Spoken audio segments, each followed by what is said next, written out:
Example number 21 हमने complete कर लिया था। अब हम आ जाते हैं एग्जाम्पल 22 पे। इसमें दे रखा है a bus travels at a certain average speed for a distance of 75 kilometre and then travels a distance of 90 kilometre at an average speed of 10 kilometre more than the first speed.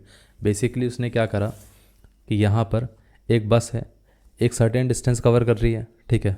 तो सबसे पहले उसने क्या करा, 75 kilometre का जो distance है वो किसी स्पीड से कवर किया। स्पीड उसने नहीं दे रखी है, तो मतलब वो अननोन क्वांटिटी है, तो उसको मान लेते हैं हम x। तो यहाँ पर x किलोमीटर पर आवर की स्पीड से वो ट्रैवल कर रहा है। फिर जो बाकी के बचे हुए 90 किलोमीटर हैं उसने ट्रैवल किया किससे, ये जो बाकी के बचे हुए 90 किलोमीटर हैं उसने ट्रैवल किया है हमें यहाँ पर 90 किलोमीटर, उसने 10 किलोमीटर पर आवर की स्पीड से ज़्यादा ट्रैवल किया है। मतलब इसकी जितनी स्पीड थी उसके कंपैरिजन में इसकी स्पीड 10 किलोमीटर पर आवर ज़्यादा थी। मतलब यहाँ पर स्पीड कितनी रहेगी, x + 10 किलोमीटर पर आवर। इतना क्लियर है। अब इसमें क्या कहा गया है कि यहाँ पर टोटल जो जर्नी का टाइम दिया गया है इस क्वेश्चन के अंदर, पूरी जर्नी का टाइम कितना दे रखा है, कहा गया है कि 3 आवर्स में पूरी जर्नी वो कंप्लीट करता है। तो इसका मतलब ये है कि टोटल टाइम कितना हो गया, 3 आवर्स हो गया। तो मान लेते हैं कि यहाँ पर टाइम t1 लगेगा, यहाँ पर टाइम t2 लगेगा, तो इन दोनों का जो सम है वो कितना रहेगा, t1 + t2, ये रहेगा 3 आवर्स का। इतना क्लियर है। अब देखिए t1 हम यहाँ से कैसे निकालेंगे, डिस्टेंस बाय स्पीड। तो यहाँ पर ये कितना आ जाएगा, t1 की वैल्यू आ जाएगी 75/x, और t2 कितना आ जाएगा, distance by speed which is 90/x + 10 = 3 आ जाएगा। अब हम ऐसा बोल सकते हैं कि इस पूरे पार्ट में अगर हम 3 कॉमन ले लें तो ये कितना आ जाता है, 25/x, और ये कितना आ जाएगा, यहाँ पर ये आ जाएगा 30/x + 10 = 3। ये कैंसिल आउट हो गया। अब यहाँ से अगर हम एलसीएम लेके देखें तो वो कितना आता है, 25x + 10 + 30x बाय कितना आ गया, x × x + 10। ये क्लियर है, = 1 आ गया। अब यहाँ पर हम ऐसा लिख सकते हैं कि ये वाला पार्ट रहेगा हमारे पास 25x + 250 + 30x = x² + 10x। अब इस पूरे पार्ट को हम राइट साइड पे ले जाते हैं तो ये कितना आ जाएगा, 0 = x² + 10x माइनस का 25x माइनस का 30x और ये माइनस का 250। इसको हम ऐसा लिख सकते हैं कि ये आ जाएगा x², 10x minus 25x minus 30x। अब देखिए यहाँ पर ये आ जाएगा माइनस का 55, ये प्लस का 10, तो ये हो जाएगा माइनस का 45x माइनस 250 = 0। अब इस क्वाड्रेटिक इक्वेशन को अगर हमें सॉल्व करना है तो हमें क्या करना पड़ेगा, इसको स्प्लिट करना पड़ेगा। स्प्लिट कैसे करना पड़ेगा, इस तरीके से कि इन दोनों का जो सम है, दोनों नंबर्स का जो सम आएगा वो माइनस का 45 आना चाहिए, और जो प्रोडक्ट रहेगा वो कितना आना चाहिए, वो आना चाहिए इसके और इसके कोफिशिएंट के मल्टीप्लिकेशन के इक्वल, विच इज़ माइनस का 250। अब इसको अगर हम फैक्टराइज करके देखें तो वो कितना आता है, 50 × 5 हो सकता है। अब एक नंबर पॉजिटिव रहेगा, एक नंबर नेगेटिव, वो कैसे पता चलेगा। अब यहाँ पर अगर हमारे पास सम नेगेटिव है तो मतलब लार्जर नंबर नेगेटिव रहेगा और स्मॉलर नंबर पॉजिटिव रहेगा। तो इनका प्रोडक्ट रहेगा माइनस का 250, सम रहेगा माइनस का 45। तो यहाँ पर हम ऐसे लिख सकते हैं माइनस का 50x प्लस ये कितना आ गया, प्लस का 5x, और ये आ जाएगा माइनस का 250 और ये आ जाएगा x²। इसमें से हम x कॉमन ले सकते हैं तो बचेगा x - 50। इसमें से हम 5 कॉमन ले सकते हैं तो बचेगा हमारे पास यहाँ पर x - 50 = 0। सो x - 50 हम कॉमन ले सकते हैं पूरे में। यहाँ पर क्या बचेगा, यहाँ पे बचेगा x, यहाँ पे बचेगा 5, तो x + 5 = 0। अब अगर ये वाला पार्ट 0 के साथ इक्वेट होगा तो x की वैल्यू 50 आ जाएगी। अगर ये वाला पार्ट 0 से इक्वेट होगा तो x की वैल्यू माइनस का 5 आएगी। अब देखिए स्पीड कभी नेगेटिव तो हो नहीं सकता है, तो मतलब ये वाला तो आंसर हो नहीं सकता है, तो आंसर फिर ये रहेगा।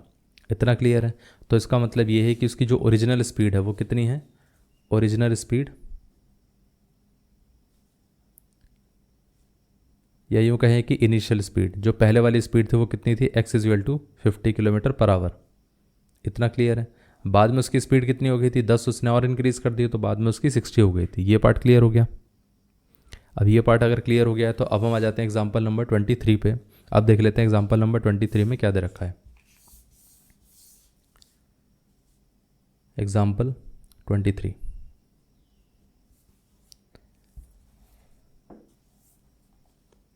यहाँ पर दिया गया है, in a flight of 2800 kilometer an aircraft was slowed down due to bad weather, its average speed is reduced by 100 kilometer per hour and the time of the flight is increase by 30 minutes, find the original duration of the flight. अब देखिए उसने क्या करा, यहाँ पर ये हमारे पास total distance कितना है, ये है 2800 किलोमीटर। अब मान के चल लेते हैं कि यहाँ पर ओरिजिनल स्पीड कितनी थी। अब हमें तो दे नहीं रखा है कितनी स्पीड है, तो हम मान लेते हैं उसको x किलोमीटर पर आवर। इस स्पीड से वो जाने वाला था, तो यहाँ पर उसको टाइम कितना लगता, मान लेते हैं t1 लगेगा। अब उसने बैड वेदर की वजह से क्या हुआ, अपनी स्पीड को डिक्रीज़ कर दिया। स्पीड को डिक्रीज़ किया, कितने से स्पीड को डिक्रीज़ किया, यहाँ पर 100 किलोमीटर पर आवर उसकी स्पीड कम हो गई। इतना क्लियर है। डिस्टेंस उतना ही है, डिस्टेंस हमारा 2800 किलोमीटर है। तो यहाँ पर टाइम क्या होगा, ये जो टाइम होगा t2, ये वाला टाइम। अब देखो यहाँ पर स्पीड अगर ज़्यादा है तो t1 कम रहेगा, और स्पीड अगर कम है तो t2 ज़्यादा रहेगा। तो मतलब ये लार्जर रहेगा, ये स्मॉलर रहेगा। इतना क्लियर है। अब यहाँ पर उसने कहा है कि यहाँ पर जो हमारा टाइम बढ़ा है वो कितना बढ़ गया है, बाय 30 मिनट्स। बाय 30 मिनट्स का मतलब क्या है कि यहाँ पर t2 जो हमारे पास टाइम था, t2 माइनस t1 कितना रहेगा, t2 कितना हो गया, t2 को अगर हम t1 में से माइनस करेंगे तो वो आ जाना चाहिए 30 मिनट्स का। ये 30 मिनट्स का गैप रहेगा।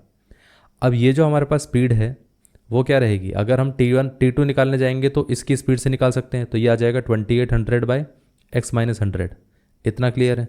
t1 कितना आएगा, डिस्टेंस बाय स्पीड, तो यहाँ पर कितना आ गया, माइनस का 2800 बाय x आ गया। अब आप इसमें एक चीज़ ध्यान रखना कि जब हम यहाँ पर नोटिस करते हैं तो ये पार्ट पूरा हमारे पास क्या आ रहा था, आवर्स में आ रहा था। मतलब जो t1 है t2 है ये सब आवर्स में आ रहे थे। इतना क्लियर है, ये सब आवर्स में आ रहे थे। लेकिन इन्होंने जो टाइम का गैप दे रखा है वो किस में दे रखा है, मिनट्स में दे रखा है। इसको भी हमें आवर्स में कन्वर्ट करना पड़ेगा, विच इज़ 30/60 आवर्स। इतना क्लियर है। इसको कैंसिल आउट करेंगे तो 2 आ जाएगा, यहाँ पर 1 आ जाएगा। अब यहाँ से हम 2800 कॉमन ले सकते हैं, तो ये कितना बचेगा, ये आ जाएगा हमारे पास 2800, और ये आ जाएगा 1/x minus 100 minus 1/x is equal to 1/2। इतना क्लियर है। अब यहाँ से अगर हम एलसीएम लेके देखें तो वो कितना आता है, x minus x plus 100 by x into x minus का 100 इज इक्वल टू 1/2। ये दोनों कैंसिल आउट हो गए। अब यहाँ से हम ऐसा कर सकते हैं कि 2 इधर मल्टीप्लाई हो जाएगा तो ये कितना आएगा, 5600 इंटू 100 इज इक्वल टू ये कितना आ जाएगा, एक्स स्क्वायर माइनस का 100x। इस पार्ट को राइट साइड पे ले जाते हैं तो ये कितना आ जाएगा, एक्स स्क्वायर माइनस का 100x माइनस का 56,000। 56,000 नहीं, यहाँ पर ही हो जाएगा 560,000। इतना क्लियर है। इस पार्ट को हम ऐसा लिख सकते हैं, एक्स स्क्वायर माइनस का 100 एक्स माइनस, ये आ गया। अब हमें करना क्या है, इसको स्प्लिट करना है।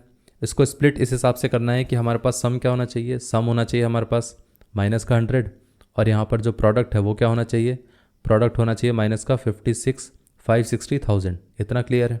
एक काम करते हैं, यहाँ पर हम इधर से ना ये 2 ज़ीरो, यहाँ पर अगर 560,000, ये 2 ज़ीरो इनको अलग कर देते हैं तो यहाँ पर कितना आ जाएगा, ये आ जाएगा 100, ये आ जाएगा 100, और इसको हम लिख लेते हैं 56।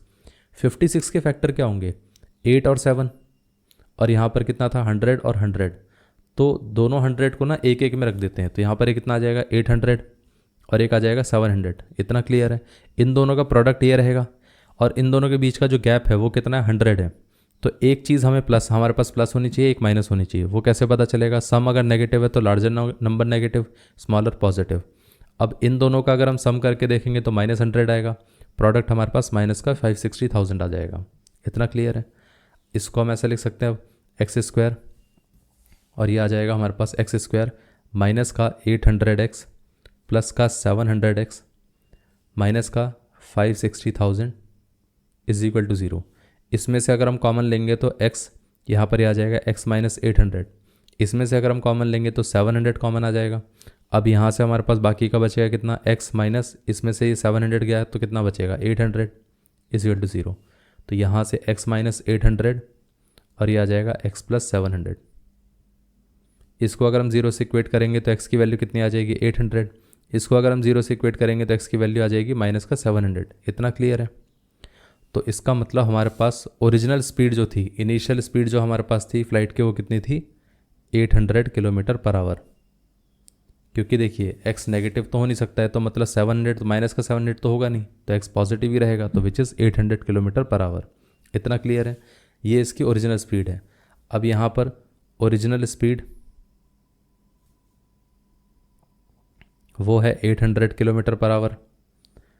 अब उसके साथ साथ ओरिजिनल टाइम कितना लगेगा, ओरिजिनल टाइम जो लगना चाहिए था, जो शेड्यूल था, वो कितना था, वो आ जाएगा 2800 बाई कितना आ गया 800, इससे ये कैंसिल आउट हो गया। यहाँ पर कितना बचा, 4 से जाएगा तो ये 7 और ये 2, तो ये 7/2 आवर्स, जिसका मतलब 1/2 hours which is 3 our and 30 minutes, क्योंकि हाफ आवर का मतलब क्या होता है 30 मिनट्स होता है। तो यहाँ पर ओरिजिनल ड्यूरेशन ऑफ टाइम कितना था 3 आवर 30 मिनट। इतना क्लियर है, ये आंसर है। ये पार्ट क्लियर हो गया। अब ये पार्ट क्लियर हो गया तो अब हम आ जाते हैं एग्जाम्पल नंबर 24 पे। अब देख लेते हैं एग्जाम्पल नंबर 24 में क्या दे रखा है।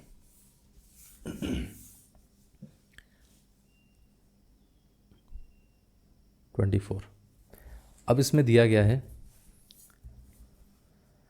अब इसमें दे रखा है an aeroplane left 30 minutes later than its schedule time and in order to reach its destination 1500 kilometre away in time it had to increase its speed by 250 kilometre per hour from its usual speed, determine its usual speed. तो basically यहाँ पर क्या दे रखा है, उसने कहा कि भाई हमारे पास ना एक डेस्टिनेशन है, ठीक है, जो 1500 किलोमीटर दूर है, 1500 किलोमीटर की इसकी डेस्टिनेशन दूर है। यहाँ पर जो शेड्यूल टाइम था, मान के चल लेते हो टाइम है T1, अगर उस शेड्यूल टाइम में जाना होता तो यहाँ पर वो x किलोमीटर पर आवर की स्पीड से जाता। इतना क्लियर है। लेकिन प्रॉब्लम क्या हुआ कि वो स्टार्ट कितना किया गया, 30 मिनट्स लेट स्टार्ट हुआ। 30 मिनट्स लेट स्टार्ट हुआ तो करना क्या पड़ा कि यहाँ पर हमारे पास ये जो स्पीड है उसको बढ़ानी पड़ गई। कितनी बढ़ानी पड़ गई, 250 किलोमीटर पर आवर की स्पीड से बढ़ाना पड़ गया। इतना क्लियर है। तो ये अब इतनी स्पीड से जाएगा। अब इसमें डिस्टेंस तो सेम ही है। अब यहाँ पर इस जर्नी के अंदर टाइम कितना लगेगा, T2 लगेगा। इतना क्लियर है। तो एक्चुअली में हमने क्या करा, T2 जो टाइम हमारे पास आया वो हमें कम निकालना पड़ेगा। क्यों, क्योंकि 30 मिनट्स तो हमने पहले ही ख़राब कर दिए। तो ओवरऑल अगर देखा जाए तो शेड्यूल टाइम के हिसाब से T1 था। अब T1 में क्या हुआ, अगर हमारे पास वो T1 टाइम ही बनाना है तो 30 मिनट तो हमारे पास पहले से लेट हो गए, वो इसमें इंक्लूड हो गए, और साथ में जो बाकी का T2 टाइम से वो ट्रैवल किया। इतना क्लियर है।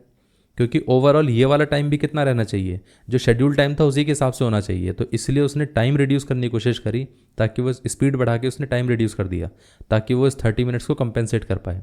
इतना क्लियर है। अगर इस तरीके से नहीं समझ में आता है, दूसरे तरीके से हम कर सकते हैं। अब देखो यहाँ से जो टाइम T1 है वो अगर देखा जाए तो वो T1 टोटल टाइम था, यहाँ पर वो लेसर टाइम ले रहा है। तो T1 माइनस T2 हम कर सकते हैं, क्योंकि ये लार्जर नंबर है, ये स्मॉलर नंबर है, इन दोनों के बीच का गैप कितना होना चाहिए, 30 मिनट्स। इस तरीके से भी हम सोच सकते हैं। इतना क्लियर है। अब देखिए T1 की वैल्यू कितनी आएगी। T1 की वैल्यू अगर हम देखें तो वो आ जाता है हमारे पास 1500 बाई एक्स, जो ओरिजिनल स्पीड थी। अब यहाँ से ध्यान रखना ये 30 मिनट्स है। इतना क्लियर है। अब यहाँ पर ये कितना है, ये आ जाएगा T2। T2 कितना है, 1500 बाई एक्स प्लस 250। अब एक चीज़ सोचिए कि यहाँ पर 30 मिनट्स को भी हमें क्या करना पड़ेगा, आवर्स में कन्वर्ट करना पड़ेगा। तो ये कितना आ जाएगा, 1500 बाई एक्स, इस पार्ट को इस तरफ ले आते हैं तो माइनस का 1500 बाई एक्स प्लस 250, और ये कितना आ जाएगा, ये आ जाएगा 30/60। इतने आवर्स आ गया। इतना क्लियर है। अब देखिए यहाँ पर हम इसको ऐसा लिख सकते हैं 1500, और ये कितना आ गया, ये आ जाएगा x प्लस 250 माइनस का x बाई कितना आ गया, x इंटू एक्स प्लस 250। हमने पूरे का एलसीएम ले लिया, 1500 कॉमन लेकर बाकी पूरे का एलसीएम ले लिया, और ये कितना आएगा, ये आ जाएगा 1 और ये 2, तो ये 1/2। इसको हम क्रॉस मल्टीप्लाई कर सकते हैं तो ये कितना आ जाएगा, ये आ जाएगा 3000। इतना क्लियर है। अब इसके साथ साथ x से x कैंसिल आउट हो गया, और यहाँ पर कितना बचा 250, और ये कितना आएगा x² प्लस 250x। इस पूरे पार्ट को हम ऐसा भी तो लिख सकते हैं कि ये पार्ट हमारे पास 0 is equal to x² plus 250x। ये पार्ट राइट साइड पे जाएगा तो नेगेटिव हो जाएगा। 25 इंटू 3 कितना रहता है, 25 इंटू 3 अगर हम करके देखेंगे तो यहाँ पर ही हो जाएगा 75। इतना क्लियर है। अब साथ में हमारे पास जीरोस कितने हैं, यहाँ पर जीरो हमारे पास कितने हैं, 3 जीरो दे रखे हैं, और यहाँ पर हमारे पास ये कितना है, 1 जीरो, तो मतलब टोटल 4 जीरो रहेंगे। इतना क्लियर है। अब आप एक चीज़ सोचिए कि यहाँ पे अगर हम मल्टीप्लाई करके देखें तो ओवरऑल वैल्यू का अगर हम मल्टीप्लिकेशन करके देखें तो वो कितना आता है। अब इसमें अगर हम इस पूरी इक्वेशन को सिंप्लीफाई करके देखेंगे तो इसमें हम ऐसा बोल सकते हैं ना कि इसका मिडिल टर्म स्प्लिटिंग मेथड से हम सॉल्व करेंगे। ऐसे सॉल्व करेंगे कि इन दोनों का जो सम रहेगा वो कितना रहेगा 250, और जो प्रोडक्ट रहेगा वो कितना रहेगा, वो रहेगा 75,000, वो भी माइनस का। अब ऐसे कौन से दो नंबर्स होने चाहिए जिनको मल्टीप्लाई करके 75,000 आएगा, और सम करके 250 आएगा। सिंपल चीज़ है कि अगर आप इसको यहाँ पर फैक्टर करोगे तो एक काम करते हैं, पहले इस वाले पार्ट को अलग कर देते हैं, विच इज़ 100 इंटू 100, और यहाँ पर 75 लिख देते हैं। लेकिन अब ये है कि 75 के अगर हम फैक्टर कुछ भी निकालने जाएँ तो 25 आना मुश्किल है, क्योंकि 75 निकालने के लिए हमें क्या करना पड़ेगा, 100 माइनस 75 करना पड़ेगा। अब यहाँ से एक काम करते हैं, इस पूरे पार्ट को अलग ले लेते हैं, 7500 इंटू 100 ऐसा कर लेते हैं। अब 7500 को अगर हम देखें तो ऐसा लिख सकते हैं क्या, 100 और यहाँ पर कितना आ जाएगा, 75 आएगा कि नहीं आएगा। इसको अगर देखा जाए तो 100 इंटू 75 7500, और यहाँ पर बचा 100 है, वो उसको हम बाद में देखेंगे, ठीक है। अब इन दोनों के बीच का गैप 25 आता है कि नहीं आता है, बिल्कुल आता है। तो इसका मतलब अब एक काम कर सकते हैं ना कि इसमें से एक ज़ीरो इधर ले आते हैं तो ये आ जाएगा 1000, इसमें से एक ज़ीरो इधर ले आते हैं तो ये आ जाएगा 750। इतना क्लियर है। अब क्योंकि ओवरऑल नंबर क्या है, नेगेटिव है, लेकिन सम क्या है, पॉजिटिव है। अगर सम पॉजिटिव है तो लार्जर नंबर पॉजिटिव रहेगा, स्मॉलर नंबर नेगेटिव रहेगा। इतना क्लियर है। तो इन दोनों का मल्टीप्लिकेशन तो माइनस का 750,000 हो जाएगा, और बाकी का बचा हुआ सम हमारे पास प्लस का 250 रहेगा।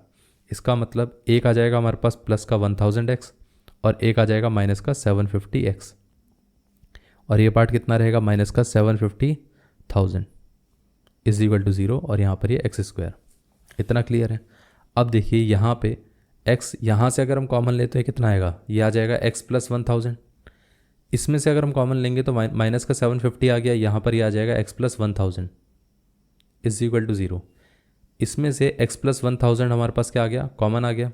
यहाँ से क्या बचेगा x, और यहाँ से बचेगा कितना, यहाँ से बचेगा हमारे पास 750 इज इक्वल टू 0। अब यहाँ पर एक हमारे पास पार्ट बनकर आया है x माइनस 1000, x प्लस 1000, और एक आ रहा है x माइनस 750। इसको अगर हम 0 से इक्वेट करेंगे तो x की वैल्यू माइनस का 1000 आ जाएगा, और यहाँ से 0 से इक्वेट करेंगे तो x इज इक्वल टू कितना आ जाएगा, 750 आएगा। इतना क्लियर है। अब माइनस का 1000 तो पॉसिबल हो नहीं सकता है, क्योंकि स्पीड नेगेटिव हो नहीं सकती है, तो आंसर क्या रहेगा, प्लस का 750। ये पार्ट क्लियर हो गया। ये पार्ट क्लियर हो गया। अब ये पार्ट अगर क्लियर हो गया तो अब हम आ जाते हैं एग्जाम्पल नंबर 25 पे। अब देख लेते हैं एग्जाम्पल नंबर 25 क्या दे रखा है, क्योंकि हमसे बस यही पूछा गया था कि ओरिजिनल स्पीड कितनी है, और कुछ नहीं पूछा गया था। इतना क्लियर है। अगर वो पूछ लेता कि इसमें टाइम कितना लगेगा, तो हमें फिर यहाँ पर T1 भी निकालना पड़ता, विच इज़ 1500/750। इतना क्लियर है। उसको भी हम कैलकुलेट कर लेते तो 2 आवर्स आ जाता हमारे पास आंसर, लेकिन इसमें पूछा नहीं गया था तो हमने सिर्फ यहीं तक छोड़ दिया। ये पार्ट क्लियर है। अब हम आ जाते हैं एग्जाम्पल नंबर 25 पे। अब देख लेते हैं एग्जाम्पल नंबर 25 में क्या दे रखा है।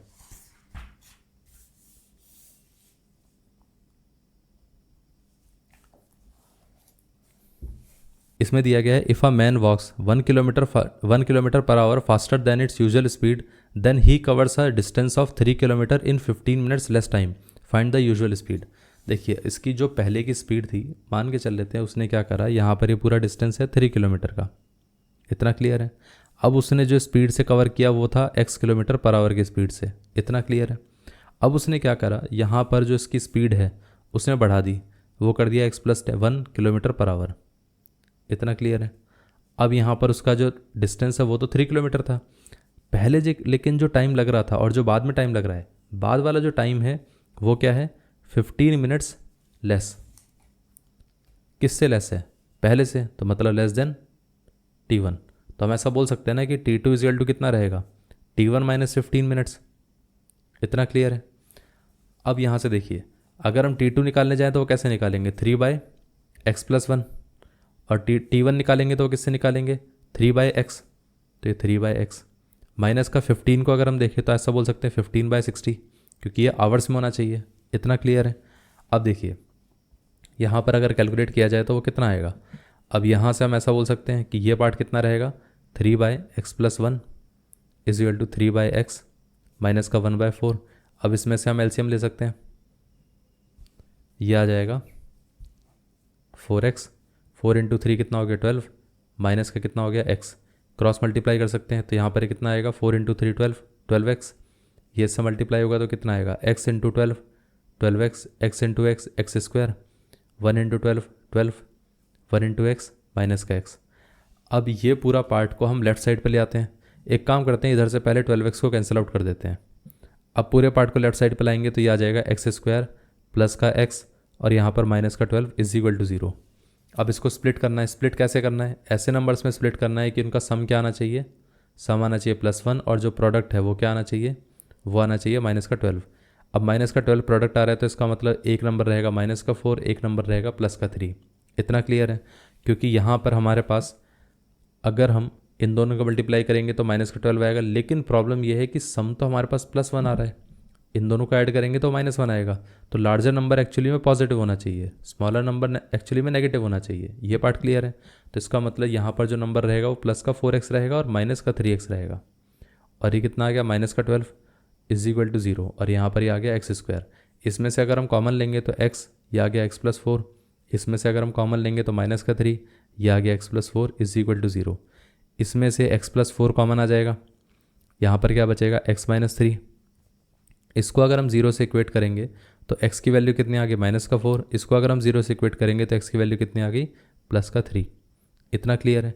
अब किसी की स्पीड नेगेटिव तो हो नहीं सकती है, तो मतलब ये वाला आंसर तो पॉसिबल नहीं है। तो आंसर क्या रहेगा, ये रहेगा। तो उसकी ये जो यूजुअल स्पीड थी वो कितनी थी, वो थी हमारे पास x = 3 km/h। तो इनिशियली जो हमारे पास मैन था वो 3 km/h की स्पीड से जा रहा था, बाद में उसने अपनी स्पीड को 1 बढ़ाया तो उसका यहाँ पर टाइम कितना हो गया, 15 मिनट्स लेस हो गया। इतना क्लियर है? सो ये आंसर था। सो ये आंसर अगर क्लियर हो गया है तो अब हम आ जाते हैं एग्जाम्पल नंबर 26 पे। अब देख लेते हैं एग्जाम्पल नंबर 26 में क्या दे रखा है।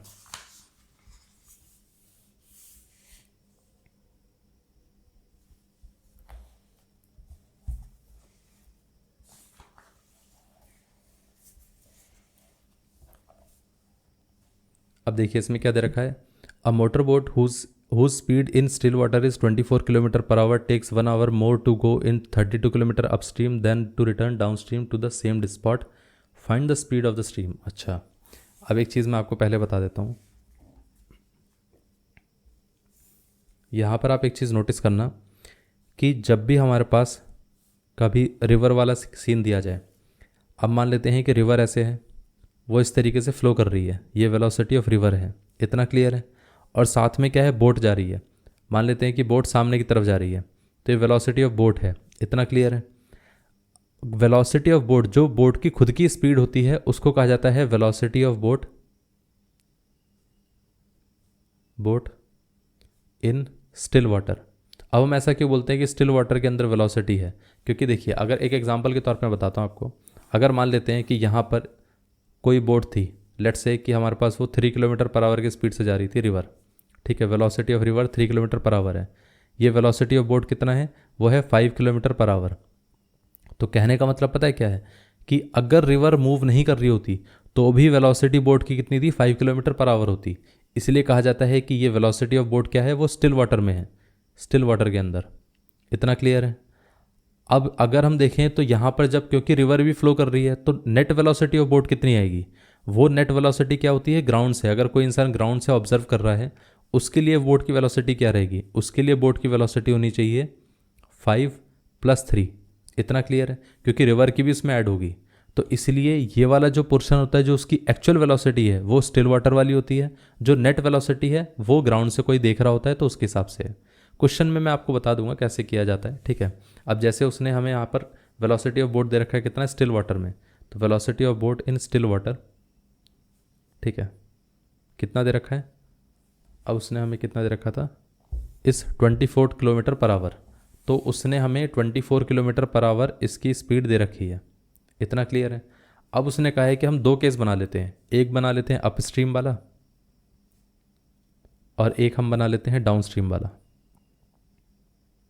इतना क्लियर है?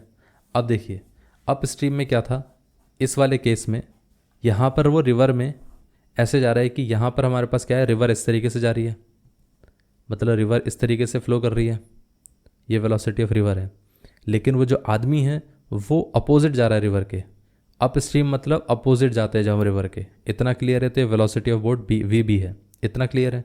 अब बोट की वेलोसिटी, हमारे पास रिवर की वेलोसिटी तो दी नहीं है, तो उसने क्या करा, उसने बोल दिया कि रिवर की वेलोसिटी x है, मान लेते हैं x है। बोट की वेलोसिटी कितनी है, 24 किलोमीटर, जो स्टिल वाटर में थी। इतना क्लियर है? अब नेट वेलोसिटी बोट की कितनी रहेगी, ये था स्टिल वाटर, ये है रिवर। अब नेट वेलोसिटी की बात करते हैं। जो इंसान नीचे से देख रहा होगा, यहाँ पर वाटर को देख रहा होगा, वो देखेगा कि उसको लगेगा भाई वो बोट किस स्पीड से जा रही है, बोट जा रही है 24 और क्योंकि रिवर भी उसको पुश कर रही है तो वो 24 minus x kilometre per our की स्पीड से, इस स्पीड से एक्चुअली में बोट फ्लो कर रही है ग्राउंड पे रहने वाले आदमी के हिसाब से। इतना क्लियर है। अब वो मान लेते हैं कि ये डिस्टेंस कवर करता है, ये डिस्टेंस कोई एक सर्टेन डिस्टेंस है, ठीक है।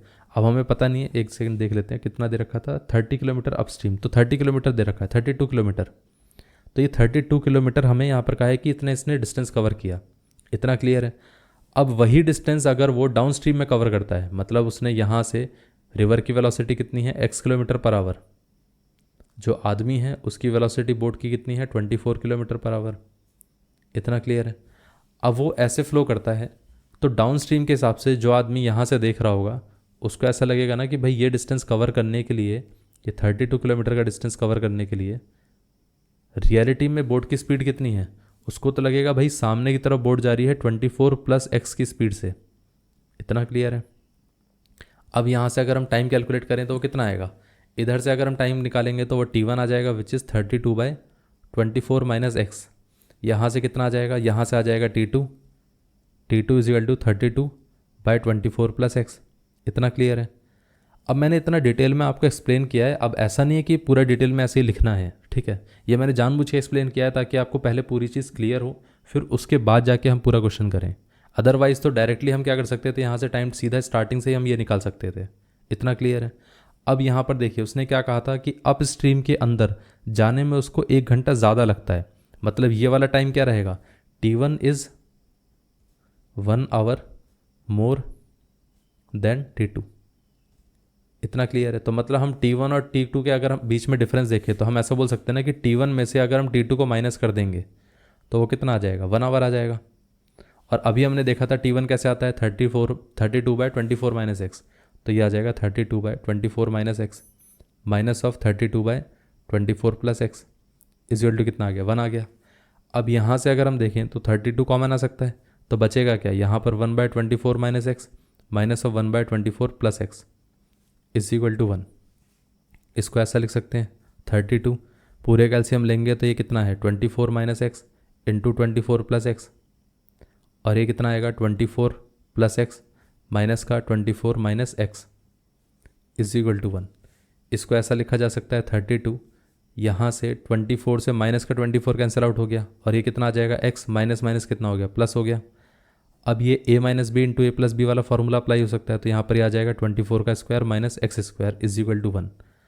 अब ये 32 इंटू ये कितना है 2x, तो ये आ जाएगा 64x, और ये कितना आ गया, ये आ जाएगा 576 माइनस का एक्स स्क्वायर। इस पूरे पार्ट को इस तरफ लाते हैं तो ये आ जाएगा x square plus 64x minus का 576, ये है। अब इक्वेशन हमारे पास ये बनती है, इस इक्वेशन के हिसाब से अगर हम सॉल्व करने जाएं तो हम ऐसा बोल सकते हैं ना कि हमारे पास X square plus 64x minus का कितना आ गया, माइनस का 576 दे रखा है इज इक्वल टू 0 है। अब यहाँ से अगर हम इसको स्प्लिट करेंगे तो वो कितना आएगा, स्प्लिट ऐसे करना है कि इन दोनों का जो सम है वो कितना होना चाहिए 64 होना चाहिए, और इन दोनों का जो प्रोडक्ट है वो कितना होना चाहिए, वो आना चाहिए माइनस का 576। अब कोई दो नंबर्स अगर हम देखें, इसके अगर हम फैक्टर करके देखें तो कितना आता है 24 इंटू 4, इस 24 को भी अलग कर देते तो यहाँ पर हम ऐसा लिख सकते हैं ना कि ये आ जाएगा 8 इंटू 3 इंटू 24। इतना क्लियर है। अब 3 इंटू 24 कितना होता है 72, और ये आ गया 8। अब 8 और 72 के बीच में जो डिफरेंस है वो 64 आ सकता है, मतलब एक पॉजिटिव एक नेगेटिव नंबर लेना है। क्योंकि सम हमारा पॉजिटिव है तो लार्जर नंबर हम पॉजिटिव लेंगे, स्मॉलर नंबर हम नेगेटिव लेंगे। इनका प्रोडक्ट माइनस का 576 आ जाएगा, इनका जो सम होगा वो 64 आएगा। तो हम ऐसा लिख सकते हैं ये पार्ट कितना रहेगा प्लस का 72x, और ये कितना रहेगा माइनस का 8x, और ये कितना आ गया माइनस का 576 इज इक्वल टू 0, और यहाँ पर आ गया एक्स स्क्वायर। इस पूरे पार्ट में हम x कॉमन ले सकते हैं तो बचेगा कितना x प्लस 72, यहाँ पर कितना बचा माइनस का 8, तो ये आ जाएगा x plus 72 is equal to 0। अब यहाँ से x प्लस 72 और बचा कितना, ये आ गया x, और ये कितना आ गया माइनस का 8 इज इक्वल टू 0। अब यहाँ से देखिए ये पार्ट अगर 0 से इक्वेट करेंगे तो x की वैल्यू कितनी आ गई माइनस का 72, इस पार्ट को अगर हम 0 से इक्वेट करेंगे तो x की वैल्यू कितनी आ गई प्लस का 8, यहाँ पर 8 किलोमीटर पर आवर। इतना क्लियर है, ये है। अब नेगेटिव तो हो नहीं सकता, स्पीड तो नेगेटिव होती नहीं है, तो मतलब आंसर क्या रहेगा 8 किलोमीटर पर आवर। ये आंसर है। मतलब वेलोसिटी ऑफ रिवर कितना रहेगा, 8 किलोमीटर पर आवर। ये पार्ट क्लियर हो गया, इस तरीके से आंसर आएगा। अब ये पार्ट अगर क्लियर हो गया है तो अब हम आगे देख लेते हैं नेक्स्ट वाले क्वेश्चन को। ये वाला क्वेश्चन कौन सा था, 26। तो अब हम आ जाते हैं 27 पे। 27 वाला पार्ट देख लेते हैं। यहाँ पर क्या दे रखा है, देखिए यहाँ पर भी दे रखा है a sailor can row a boat 8 kilometre downstream and then return back to the starting point in 1 hour 40 minutes। If the speed of the stream is 2 kilometre per hour find the speed of the boat in still water. Basically यहाँ पर उसने यही चीज़ दे रखा है कि भाई हमारे पास ना ये 27 में उसने कहा है कि एक सेलर है, वो एक बोट को लेकर जाता है, इतना क्लियर है। अब वो बोट को कैसे लेकर जा रहे हैं, इस जगह से उसने मान लेते हैं इस जगह तक लेकर गया, इतना क्लियर है। अब वो कहता है कि ये जो पूरा गैप है वो 8 किलोमीटर है, ठीक। रिवर की वेलोसिटी क्या है, इस तरफ है, और वेलोसिटी ऑफ बोट भी इस तरफ है, इतना क्लियर है। अब रिवर की स्पीड कितनी दे रखी है, उसने पहले ही दे दिया है कि 2 किलोमीटर पर आवर है। बोट की स्पीड दे नहीं रखी है तो मान लेते हैं x है। वो कहता है कि डाउन स्ट्रीम में और अप स्ट्रीम में टोटल मिलाकर जो उसका स्पीड है वो कितना दे रखा है, वो टोटल हमारे पास टोटल जो टाइम है वो 1 hour 40 minutes है। मतलब वो यहाँ से जाएगा, जब यहाँ से जाएगा तब उसको टाइम लगेगा कितना, t1, और फिर यहाँ से वापस आएगा तब उसको टाइम कितना लगेगा, t2। इन दोनों का जो सम है वो कितना है, वो दे रखा है उसने t1 + t2 = 1 hour, कितना दे रखा था, 40 minutes। अब यहाँ पे अगर हम t1 निकालने जाएंगे तो क्या होगा, सबसे पहले हम देखेंगे डाउन स्ट्रीम में स्पीड कितनी रहती है। डाउन स्ट्रीम में सामने की तरफ स्पीड रहती है, वो कितनी रहती है, वो रहती है x + 2 किलोमीटर पर आवर, क्योंकि दोनों की स्पीड ऐड होगी, इतना क्लियर है। अप स्ट्रीम में क्या है, ऊपर की तरफ जा रहा है, तो जब ऊपर की तरफ जा रहा होता है तो यहाँ पर अपोजिट डायरेक्शन में जा रहा होता है। तो अपोजिट डायरेक्शन में क्या होता है कि उसकी स्पीड इस तरफ x है, लेकिन रिवर की तो इधर ही रहेगी 2 किलोमीटर पर आवर, तो यहाँ पर स्पीड हो जाएगी x - 2 किलोमीटर पर आवर, इतना क्लियर है। ये स्पीड है, लेकिन हमें टाइम निकालना है। टाइम कैसे निकालेंगे, टाइम अगर हम निकालेंगे तो यहाँ पर t1 की वैल्यू कितनी आ जाएगी, 8/x + 2, और यहाँ से t2 कितना आ जाएगा, ये आ जाएगा 8/x - 2, इतना क्लियर है। ये है, मतलब एक्सप्लेन करने के लिए मैंने इस तरीके से आपको एक्सप्लेन कर दिया है। प्रॉपर तरीके से आप स्टेटमेंट में आंसर लिखना, ठीक है। ऐसा मत लिख देना, सारी चीज़ें पूरा स्टेटमेंट में एक्सप्लेन करके लिखना कि ये वैल्यूज़ आएंगी। अब यहाँ पर t1 की वैल्यू कितनी आ गई, 8/x + 2, और ये आ जाएगा t2 की वैल्यू 8/x - 2 = 1 hour को हम क्या लिख सकते हैं, ये तो 1 ही रहेगा। 40 इसको हम लिख देंगे 60, ताकि ये भी आवर्स में आ जाए। अब देखिए यहाँ पर ये कितना आ रहा है, इसमें से हम 8 कॉमन ले सकते हैं, बचेगा कितना, 1/x + 2 + 1/x - 2 = कितना रहेगा, 1 + 2/3। अब इसमें अगर हम देखें तो यहाँ पर ये कितना आ जाएगा, 8, ये कितना आ गया, x - 2 + x + 2 बाय कितना आ गया, x + 2 × x - 2 = कितना आ गया, पूरे का एलसीएम लेंगे तो ये कितना आ जाएगा, 3 + 1 कितना आ गया, 3 + 2। यहाँ से 2 से 2 कैंसिल आउट हो गया। अब अगर हम देखें तो यहाँ पर x और x कितना हो गया, 2x हो गया, 2x × 8 कितना हो गया, 16x, डिवाइड बाय कितना आ गया, x × x x², 2 × 2 4, तो -4 = कितना रहेगा, यहाँ पर ही आ जाएगा 5/3। क्रॉस मल्टीप्लाई कर देंगे, तो जैसे ही क्रॉस मल्टीप्लाई करेंगे तो यहाँ पर 16x × 3 आ जाएगा, और ये कितना आ जाएगा, 5 × x² - 4। अब देखिए यहाँ पर ये आ जाएगा 48x, और ये कितना आ जाएगा, 5x² - 20। इस पूरे पार्ट को हम एक काम करते हैं, इस पूरे पार्ट को राइट साइड पे ले जाते हैं, तो ये कितना आ जाएगा, 5x² - 48x - 20। इस पार्ट को हम ऐसा भी तो लिख सकते हैं, 5x² - 48x - 20 = 0। ये पार्ट क्लियर है। अब आप एक चीज़ देखिए कि यहाँ पर हमारे पास ऐसे दो नंबर्स होने चाहिए, क्योंकि इसको हम स्प्लिट करेंगे। स्प्लिट कैसे करेंगे, ऐसे दो नंबर्स में स्प्लिट करेंगे कि उनका सम क्या होना चाहिए, -48 होना चाहिए, और जो प्रोडक्ट रहेगा वो क्या होना चाहिए, वो 5 और -20 विच इज़ -100, इसके इक्वल होना चाहिए। इसको अगर हम स्प्लिट करके देखेंगे तो एक नंबर हमारे पास 50 आता है, एक आता है 2, क्योंकि सम नेगेटिव है तो लार्जर नंबर नेगेटिव रहेगा और स्मॉलर नंबर पॉजिटिव रहेगा। तो मतलब ये वाला -50 होना चाहिए, ये +2 होना चाहिए, इतना क्लियर है। इन दोनों का प्रोडक्ट -100 होगा, इन दोनों का सम -48 होगा। तो हम ऐसा बोल सकते हैं ना कि ये पूरे पार्ट को 5x², 48 को क्या लिख सकते हैं, -50x, और इसको हम क्या लिख सकते हैं, +2x -20 = 0। इसमें से अगर हम 5x कॉमन ले लेंगे तो बचेगा क्या, x - 10, और यहाँ से अगर हम 2 कॉमन ले लेंगे तो बचेगा क्या, x - 10 इज इक्वल टू 0। ये पार्ट क्लियर है। अब यहाँ से देखिए, अगर हम यहाँ पर x माइनस का 10 कॉमन ले लेंगे तो यहाँ पर बचेगा कितना, 5x plus 2 is equal to 0। अब एक हमारे पास फैक्टर कितना आ रहा है, एक फैक्टर आ रहा है हमारे पास x माइनस 10 और एक आ रहा है 5x plus 2 is equal to 0। अगर ये वाला पार्ट 0 के साथ इक्वेट हुआ तो x की वैल्यू कितनी आएगी, 10 आ जाएगी।